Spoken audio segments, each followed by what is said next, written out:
Mr. Kunle said, can we record from our end? No, sir, you can't record from your end. You can't. But I'm already recording it. So when I'm done, I'll send the class to everyone so everyone can watch it again. So sorry for that. Sorry for that. We had a little network issue, but I'm back. So now, like we said, I said we're talking about major support zones and minor zones. Talking about major zones, that is major minor zones and major demand zones. Like I said, we use the past to predict the future in forex markets.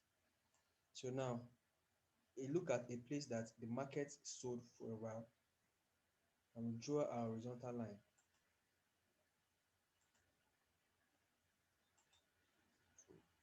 Look at now, there's a zone here. Something happened here several times. Look at it. The market sold. When the market got here, it sold. Got here, it sold. Now look at this place.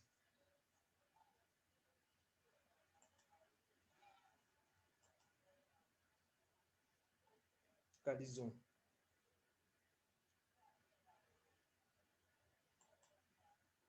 When the market got here, the market bought. The market sold.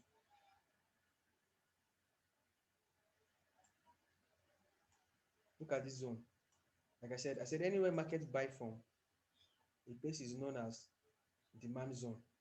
Anywhere market sells from is known as supply zone. Now look at this place. The market started buying from this place. And when the market got here again, the market bought. When market got here, market bought. So like we said, we use history to determine the future. So if you notice a repetition like this, what happen? You draw a line like this to mark that zone. That means something happens at this particular place. Meaning at this particular place, there are sellers, there are buyers here. It means anytime market gets to this place, the market buys. Anytime market gets here, the market buys. Also, you also notice that at this place too, anytime market gets here, it sells. Anytime the market gets here, it sells. Anytime the market gets here, it sells. Anytime the market gets to this zone, this particular zone, it's bigger than a line, just a particular zone. That's why we use a rectangle to mark the zone. Anytime the market gets to this zone, it sells. It gets to this place, it sells. Look at it gets to this zone, it sells. Gets to this zone, it sells. This particular zone, you mark it out as your supply zone. That is supply, aka resistance zone, demand zone, aka support zone. That is when market gets here, market buys. So and how did we know? We use the past to predict the future. And we should draw a line that means something is going on at this particular place. It means buyers are here. And at this particular place, it means sellers are here. So I wish you guys can understand that. But so if you understand me, type on the chat. Yes, no, thank you too for your patience. So please, if you understand, type yes on the chat box. Okay, wow, Mr. Kunle say yes, Mr. Kunle says yes. Thank you. Thank you. Thank God for that. So now, I said now we already established the fact that anywhere market is buying from is known as a demand zone. This place is buying, and anywhere market is selling from is known as a supply zone. So now, sometimes that zone will be broken in the sense that if the buying pressure is much, or let's assume they release the news now that let's assume they release the news now that euro economy is booming. That means that means we know that okay, euro is the base currency here and US is coast currency. That means euro definitely, if euro economy is booming, that means euro is going to go up. So for example, now if this particular place is the supply zone where market was selling, suddenly something happened, it broke that zone and it started going up, started going up, started going up. It means that particular supply zone, aka resistance that was broken, will now turn to support.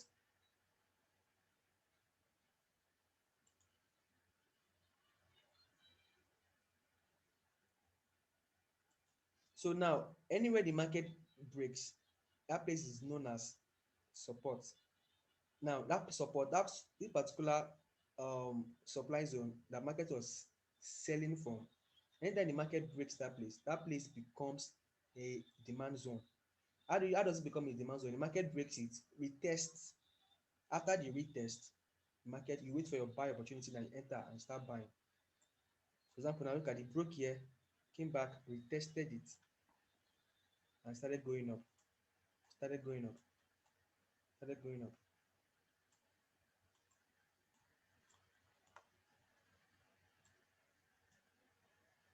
Then it got to this place.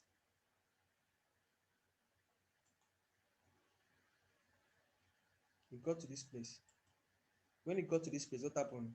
Market sold, market started selling, market started selling, market started selling. That means it bought for a while. This particular previous resistance has become a support.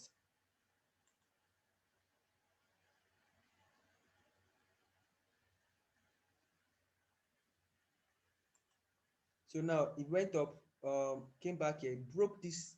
When this supply zone, when market was buying from, it came here, broke it, came back, we tested it and started going up. So when it got to this particular place, what happened? It selling, started selling again, started selling again. Till it bought, it broke it. When it broke it, what happened? It came back to retest it. Look at the retested.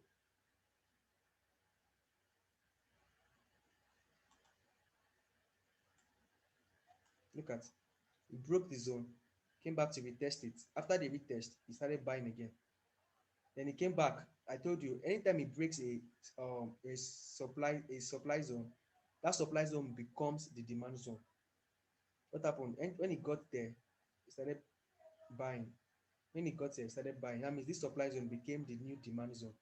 Till it got to this place, and this place became the new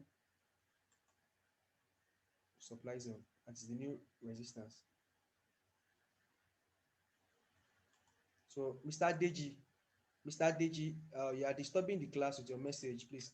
I think everyone is on that. I think you are disturbing the class with your message. Please calm down. So now, so the class is, like I said, we are recording the class, so everyone can go back and listen to it over and over again.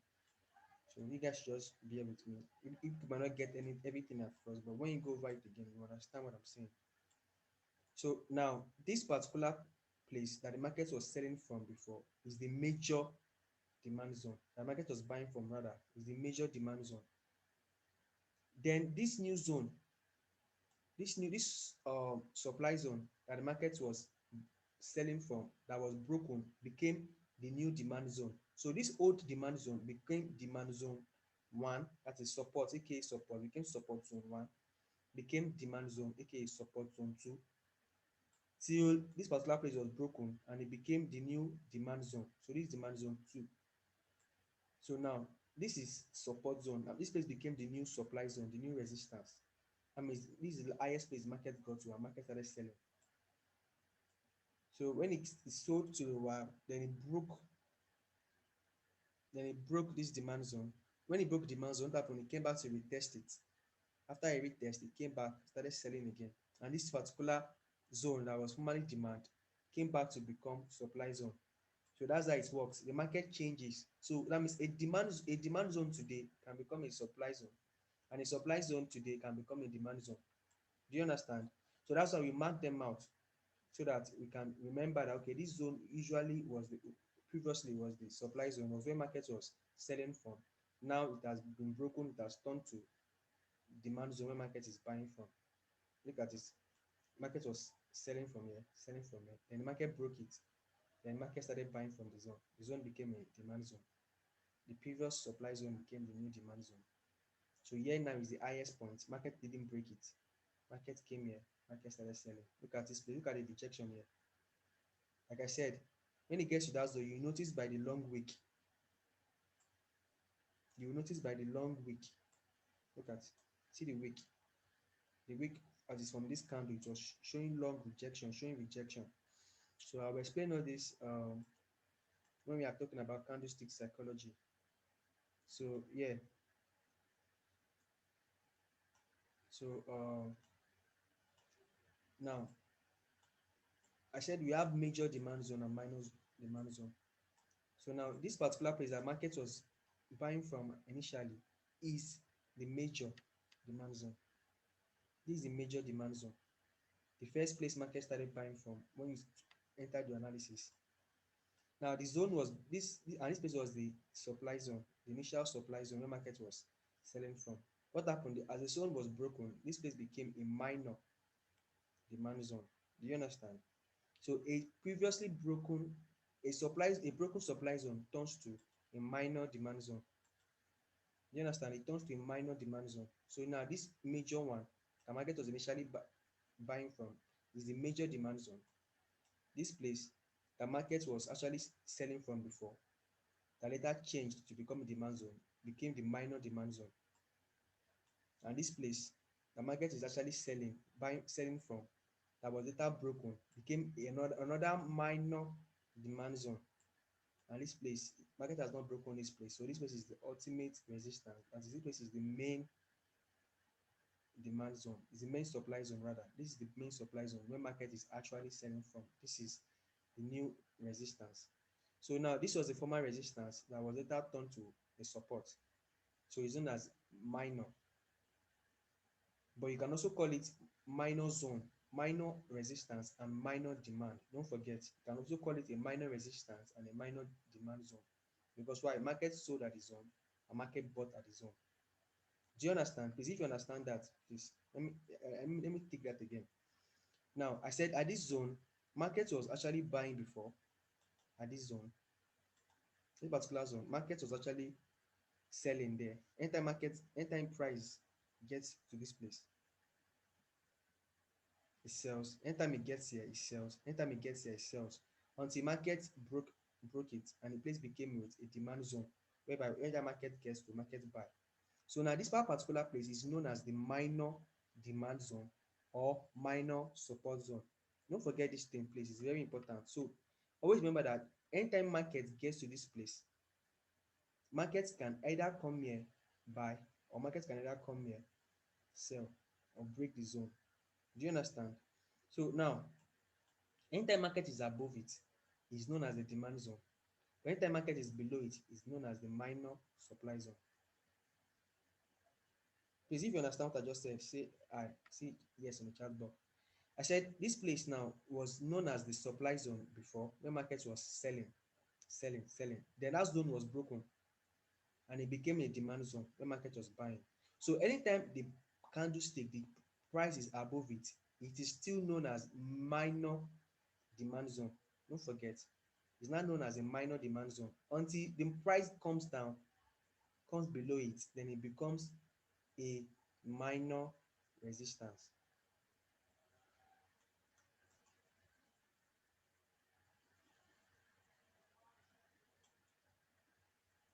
Now, do you understand what I'm saying?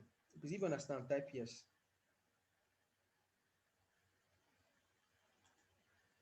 Please, Mr. Deji, stop disturbing the chat. You can send me a message on WhatsApp. I'm disturbing the students, please. I don't know who this is. Please, if you guys understand me, please say yes. I said this place now was former supply zone where market was actually selling from before. Then what happened? Market broke the zone and the place became the new demand zone. So anytime market is above it, that place is known as a demand zone. But anytime market comes and break it, it becomes a minor supply zone. Do you understand? And the place above it becomes the major supply zone until market breaks it and here becomes a demand zone and the price above it becomes the supply zone. Do you understand? So now, if let's assume you're in a live chat now and you already marked this out, you know that anytime market comes here, it sells. Anytime market comes here, it sells. Anytime market comes here, it sells. What happens? You just wait for a confirmation. That is, what's the confirmation? That means you wait for you wait for the next candle that forms after price touches your zone, because price can touch your zone and break it, and that supply zone will turn to a demand zone. But the confirmation will make you know that okay, when price got here, price respected it. And how do you know that? You know that by the next candle that forms after the bullish candle, which is this one. So okay, yeah, this is your confirmation. What happens? You enter the market, you enter your sell. That means this zone is still active. That means this zone is still active as a supply zone. That means sellers are still here. You see? So now e got here again. What happen? You wait for your confirmation. Look at the confirmation here. That means you sell. If you sell for a while, then you make some small profit, then you leave there and look at what happened. Market broke it. Then it came here. When it broke it, it came back, we tested it and broke it and started going up, started going up, started going up. Then when it got here, what happened? Market respected it. Create, look at the wait for your confirmation. This is it. You know, okay, this place has changed to the new supply zone. That means this place is the new sell zone. That means you wait for the confirmation and enter your sell opportunity and enter your sell opportunity here and you start selling. You start selling, you start selling, you start selling until you reach your take profit and you close the market. So now, since I've been able to point out demand and supply zone, that is here, that means a demand zone is where you get your buy opportunity. A supply zone is where you get your sell opportunity. That is here you get you buy market here.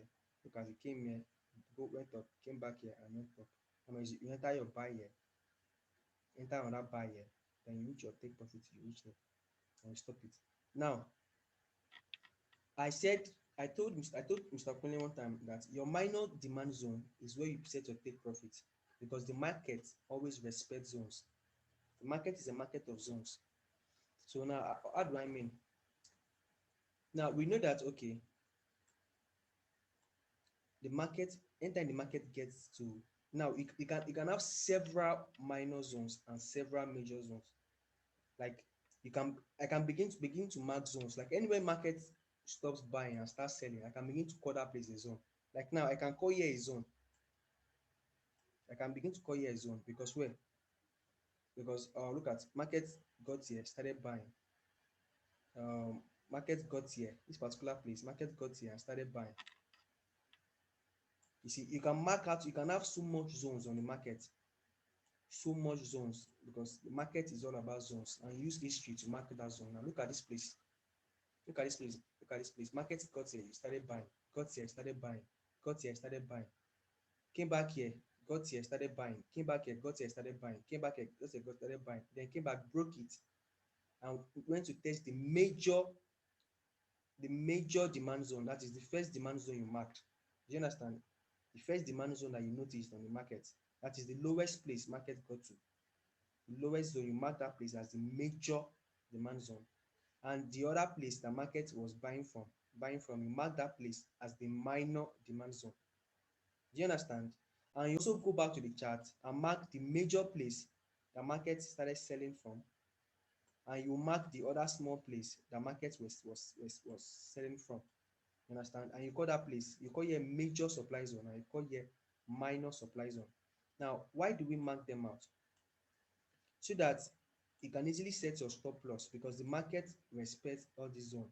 So that anytime market the price gets here, you know that okay, this particular place so market buys. So that means you enter your buy and you set your stop loss here on the next zone you've marked. Because you know that when the market gets to this zone, what happen? The market will buy for a while. It will buy for a while and it can go back and hit this zone again. Do you understand? That means you can just set your stop take profit here. You take out your profit here. You understand? And you wait again for the market to get here. And you buy again and you set your take profit at this minor supply zone. Do you understand? Now, the way you can know a demand zone is strong is because that demand zone at one point would have been a supply zone. Like I said, see this place, look at it. This demand zone that I marked here, going to the past, you notice that that particular zone was a previous, look at it, it was a previous supply zone where market got to and market sold for a while. Okay, let's go to the past. You look at it, you see it.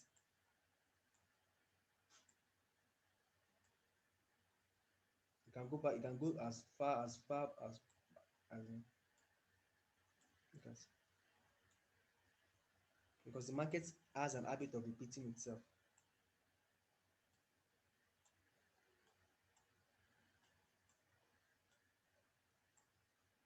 So don't forget, every zone you notice a rejection in price, anywhere you notice markets went down a bit, mark that place that the market went down to. Mark this place, look at this place. And let's use this place as an example now. You notice that okay, market at this point, enter market because get to this point is sold, gets to this point is sold. It happens several times. That means something is happening here. What will you do? You take your horizontal line and you mark the place. Okay, some this place is a zone, meaning market is buying at this place. What happen? You wait for market to get here. When it gets here, you buy. Then it goes up, then it goes up. And for a time being, you notice that market too was selling at this place. Anytime market gets here, sell. Anytime market gets here, sell. But anytime market gets here, buy. Anytime it gets here, sell. That means you wait for, anytime market gets here, you buy. When it gets here, you just sell. Do you understand? Look at it. When it got to the place again, it sold. When it got here, it sold till it broke the zone. And that zone became, this particular zone became the new demand zone till the market broke it aggressively, and this place became the temporary demand zone. Meaning anytime market gets here, it will sell, it will buy, gets back here, it will buy, gets back here, it will buy. That means you mark this place out that okay, something is going on here. You mark it out until the market no longer respects this place. Do not mark it off. Always remember that until as long as the market keeps respecting that zone, that place is a demand zone. As long as market keeps getting there and buy, mark it at that place is a demand zone. Now look at this place now. You mark this place too. Anytime market gets here, it sells, gets here, it sells, gets here, it sells. You mark it out straight up that okay, mark something is going on here. That means now if you have to enter the trade, assuming you have to enter the trade here, you enter your buy here and you put your stop loss, your take profit here. Do you understand? Because you know that there is something going on here. Anytime market gets here, the market sells. So when the market gets to this place, you reach your take profit and you leave. Unless if you do not put your take profit here, you know that this place is a zone and this place is a seller zone. What happen? You market will begin to come down, and you that you'd have been in so much. Maybe let me calculate the pips. You that are meant to have been in um sorry, you're meant to be in now 192 pips because you did not respect this zone. You did not set your take profit here because you did not respect this zone. Not happen. The market will just come back and it will give you 30 something pips profit. But if you respect the zone and put your take profit here, you always live in profit. So that's why as a good trader, I will always respect zone. See, this particular place too is a zone. This particular place is a zone because for some time, market got here, sold. Market got here to this place, sold. And market got here, sorry, it came here, it bought, came here, it bought. And when it got to this particular place, what happened? It sold, sold, sold, sold. That means you also mark that place out. Do you understand? That means you know okay, this place is a minor. We call these little ones minor, and we call these major, these big ones, the lowest ones, we call them major.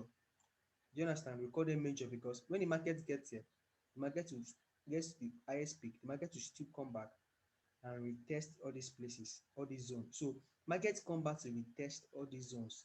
So the more you back test, that is the more you practice and practice how to mark out zone, the more you understand how the zone works, and the more you understand how to set them, how to use them as take profit, and how to use them as entry points for selling and buying.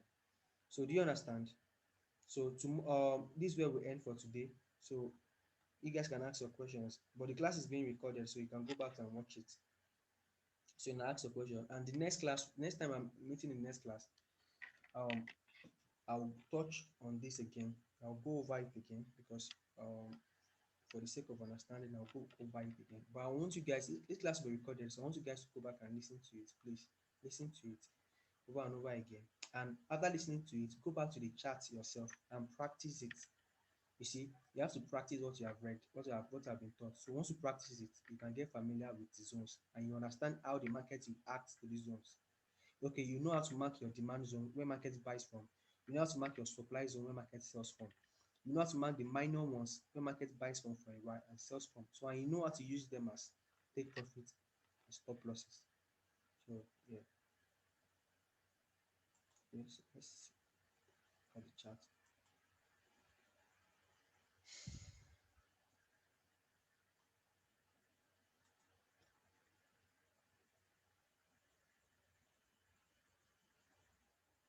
Okay, I'm sorry. I'm happy. I'm happy. I'm able to. Mr. Kunle, I'm happy to. I'm happy. I'm happy. I'm able to solve that aspect. I'm happy. I'm able to solve it. So, Mr. Tosin, Mr. Tosin, do you have any question?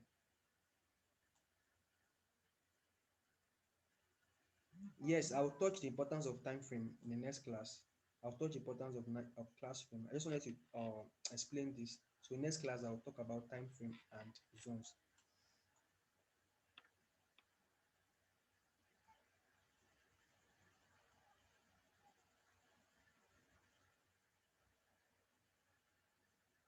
Okay, Mr. Kuni said, how many retest in the zone?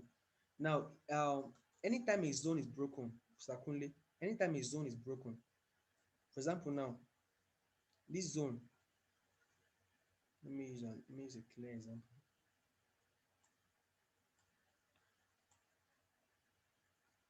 For example, now look at um